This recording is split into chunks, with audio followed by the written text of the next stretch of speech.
मुंबईत समुद्राच्या भरतीला सुरुवात। समुद्रात 3 ते 4 मीटर उंचीच्या लाटा उसळणार। समुद्रकिनारी न जाण्याच्या प्रशासनाच्या सूचना।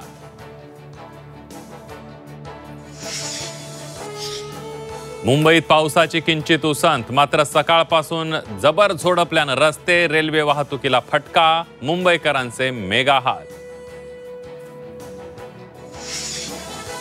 मुंबईतील पावसाचा रेल्वे वाहतुकीलाही फटका। ठाणे आणि कल्याण रेल्वे स्थानकात प्रवाशांची मोठी गर्दी। लोकल उशिराने धावत असल्यानं प्रवाशांचे हाल। ठाणे, कल्याण, पालघरसह रायगडमधील शाळांना उद्या सुट्टी। पावसाच्या इशाऱ्यामुळे प्रशासनाची खबरदारी।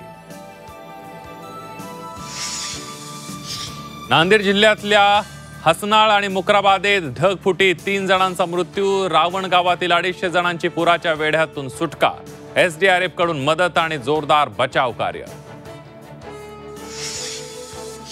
कोकणात पावसाचं धुमशान। रायगड जिल्ह्यासाठी पावसाचा रेड अलर्ट। मच्छीमारांना समुद्रात न जाण्याचं आवाहन। लांजा तालुक्यातील खोरनिन्को धरणाचं रौद्र रूप। भावकी जपली म्हणून रोहित पवार आमदार झाले। अजितदादांच्या वक्तव्यानं राम शिंदे नाराज। अजितदादांची अशी वक्तव्य टॉर्चर करणारी, राम शिंदेंची खंत। मंत्री संजय शिरसाटांवर पुन्हा एकदा आरोपांचा बॉम्बगोळा। संजय शिरसाटांनी 5,000 कोटींचा घोटाळा केला। रोहित पवारांचा गंभीर आरोप। शिरसाटांच्या राजीनाम्याची ही मागणी। एकनाथ शिंदेंच्या ठाण्यात दुसऱ्यांदा गणेश नाईकांचा जनता दरबार। शिंदे विरुद्ध नाईक शीतयुद्ध शिगेला।